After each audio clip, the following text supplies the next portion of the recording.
नवाब और निजाम कल्चर को खत्म करेंगे, सीधा निशाना आप पर था, आपके परिवार पर।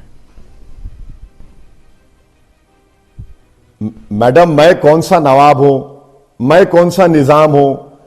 ना तो मेरा दूर दूर तक निजाम की फैमिली से कोई ताल्लुक नहीं है। अगर आप तारीख में चले जाएंगे तो मेरे पूर्वजों ने निजाम से मुलाकात इसलिए नहीं की क्योंकि निजाम को मिलने के लिए एक सोने की अशरफी नजराना देना पड़ता था। तो मेरे बुजुर्गों ने कहा कि हम हरगिज नहीं देंगे, मुलाकात ही नहीं की, हमारा ताल्लुक ही नहीं है उनसे। हां, हैदराबाद का एक मखसूस कल्चर है, एक तहजीब है, शाइस्तगी है, जबान में मिठास है। तेलुगु जो बोली जाती है वो दूसरी तेलुगु से मुख्तलिफ है, उर्दू जो बोली जाती है वो मुख्तलिफ है। अगर आप इस कल्चर के मुखालिफ हैं तो आपने तो हैदराबाद को समझा ही नहीं, आपने हैदराबाद को समझा ही नहीं।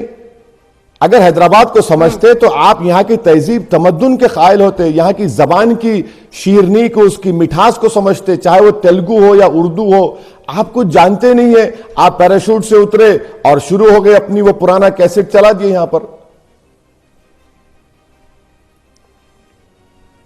लेकिन आप भी ओवैसी साहब चाहते हैं हमेशा कि एक अच्छी जंग तभी बनती है जब दुश्मन भी ताकतवर हो। इस बार आपको विरोधी जबरदस्त मिला है, जिसमें एक के बाद एक पूरी कार्पेट बॉम्बिंग बीजेपी कर रही है। इस बात को तो आप भी मानेंगे।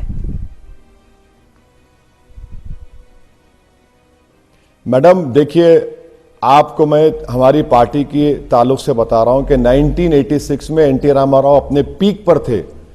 तो मेरे हैदराबाद पार्लियामेंट कॉन्स्टिट्यूंसी में एनटी रामाराव की पार्टी में एक शिवारेड्डी नाम का, बॉम्बुलू शिवारेड्डी बोलते, बॉम्ब शिवारेड्डी, वो बॉम्ब फेंका था। 2002 में Chandrababu Naidu the chief minister मेरे कॉन्स्टिट्यूंसी के गली गली में फिरे। आज बीजेपी फिर रही है, कोई फर्क नहीं पड़ेगा, आप देख लेंगे 4 तारीख को इंशाअल्लाह ताला। अरे आइए ना, डेमोक्रेसी में कौन रोक रहा है? मगर आप लोग जो अनाप शनाप बक रहे हैं, कारपेट बॉम्बिंग, आप सर्जिकल स्ट्राइक करेंगे। आप बताइए मैडम, किसी देश के एक इलाके पे कोई सर्जिकल स्ट्राइक करता है, ये जबान इस्तेमाल करेंगे आप बोलेंगे पाकिस्तानी है यहां पर। अरे भाई, यहां पर अमन से हिंदू भाई, मुसलमान, हमारे दलित, बंगाली, मारवाड़ी कम्युनिटी के लोग आराम से रह रहे हैं। आप बोल रहे हैं कि यहां रोहिंग्या है, पाकिस्तानी है, ये जबान। अच्छा, फिर अगर आप हैं तो होम मिनिस्टर क्या कर रहे हैं? होम मिनिस्टर सो रहे थे इतने साल से, आप क्यों नहीं पकड़ा उसको आपने? हम तो बोल रहे सर पकड़िए उनको, अगर कोई इलीगल है यहां पर पकड़िए। कौन रोक रहे? हम रोक रहे हैं क्या उनको? आपको जंजीरों से बांध के बैठे, आप नहीं कर सकते? ये तो गलत बात है ना। आप तो इलेक्शन की कैंपेनिंग के नाम पे आप तो पूरे इलाके के लोगों को, पूरी शहर को बदनाम कर रहे हैं, तौहीन कर रहे हैं आप। लेकिन ये भी तो सोचिए ना वैसी साहब की, इस देश की संसद में अगर हर बिल जिसको सरकार लाती है उसकी मुखालफत करने वाला शख्स कौन होता है? असदुद्दीन ओवैसी। चाहे वो सीएए बिल हो, चाहे ट्रिपल तलाक हो, चाहे फार्मर्स बिल को भी, लेकिन जो खास तौर पर सीएए बिल था या फिर उसके बाद से उससे पहले ट्रिपल तलाक बिल था, हर चीज पर आप कहते हैं कि अब जब ये नया ऑर्डिनेंस राज्य सरकारें ला रही हैं, जिसको यूपी सरकार ले भी आई है, लव जिहाद पर, हालांकि उसका नाम नहीं है, लंबा चौड़ा उत्तर प्रदेश धर्म परिवर्तन विदेश वो कानून है, जो भी है, लेकिन इन सब के खिलाफ आप कहते हैं कि संविधान खतरे में है, ये सरकार हिंदू राष्ट्र बनाना चाहती है, ये सरकार जानबूझकर मुस्लिमों को टारगेट कर रही है। तो आप एक धार्मिक आइडेंटिटी की पॉलिटिक्स खेलते हैं ना, जब आप करते हैं। इसीलिए बीजेपी ने पूरी ताकत वहां झोंक दी है, क्योंकि अब ध्रुवीकरण उनके लिए आसान हो जाएगा आपके साथ। मैडम, मैं आपको बता रहा हूं कि 4 तारीख के नतीजे आ जाएंगे, घोड़ा मैदान सामने है।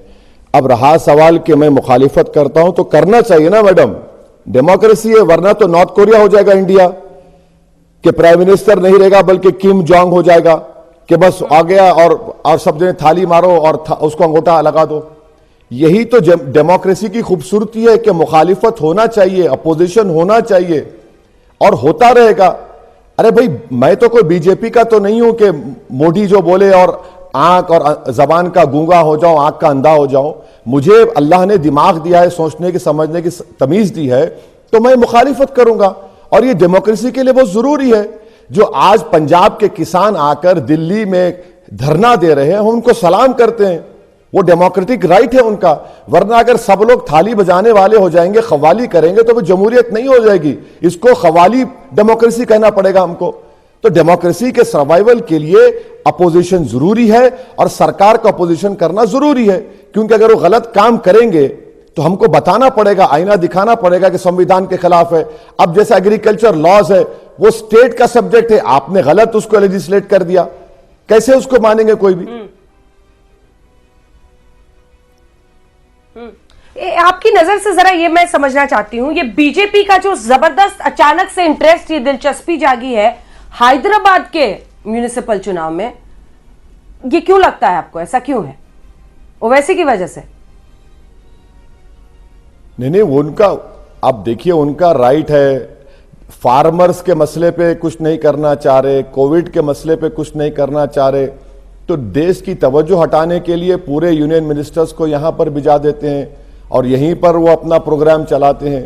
तो लड़ने से कोई हमको कोई उसके वो नहीं है, लड़िए जरूर। वहां जरूर मैंने ये कहा कि इतने मंत्री आए दिल्ली से कि शायद अगर डोनाल्ड ट्रंप को भी बुला लेते तो ठीक होता। अरे कोई बचा ही नहीं। उसके बाद भी अगर जो नतीजा निकलेगा तो यानी पहाड़ खोद के चूहा भी नहीं निकाल पाएंगे इंशाल्लाह ये लोग।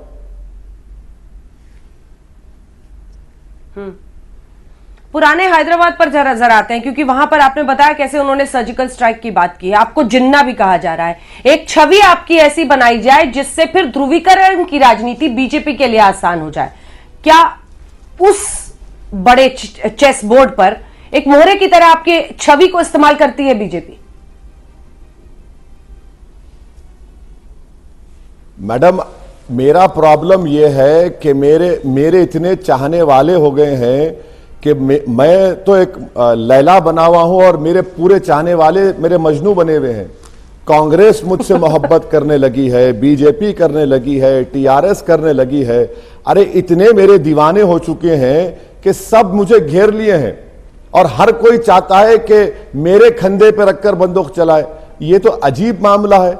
हम ये कह रहे हैं कि भाई हैदराबाद के डेवलपमेंट की बात करिए, इंफ्रास्ट्रक्चर की बात करिए, पोल्यूशन की बात करिए, ट्रैफिक के कंजेशन को कैसे सॉल्व करें उसकी बात करिए, जो हालिया दिनों में सैलाब आया वो दोबारा ना आए उस पर बात करिए। मगर पूरे के पूरे असदुद्दीन ओवैसी की मोहब्बत में इतना दीवाने हो चुके हैं कि मुझे लैला बनाए और तमाम के तमाम मेरे मजनू बने हुए। तो मैं क्या कर सकता हूं इसके बारे में?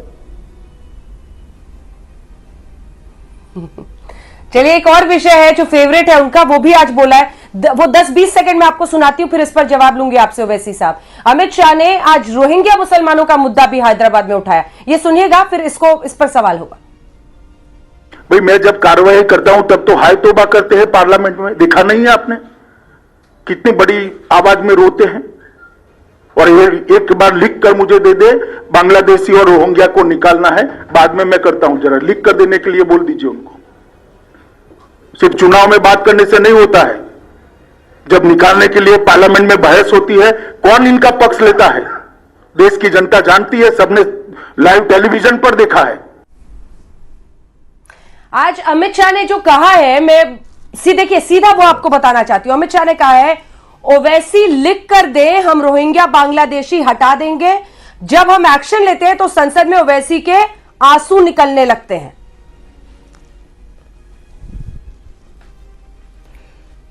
अमित शाह इस देश के पहले होम मिनिस्टर हैं जो एक एमपी से कह रहे हैं कि मुझे लिख कर दो कि हैदराबाद में इलीगल पाकिस्तानी रोहिंग्या है, तभी मैं कोई एक्शन लूंगा। आपको, अमित शाह को मेरी परमिशन की जरूरत है क्या मैडम? देश का गृह मंत्री मैं हूं क्या? अरे क्या मजाक कर रहे अमित शाह?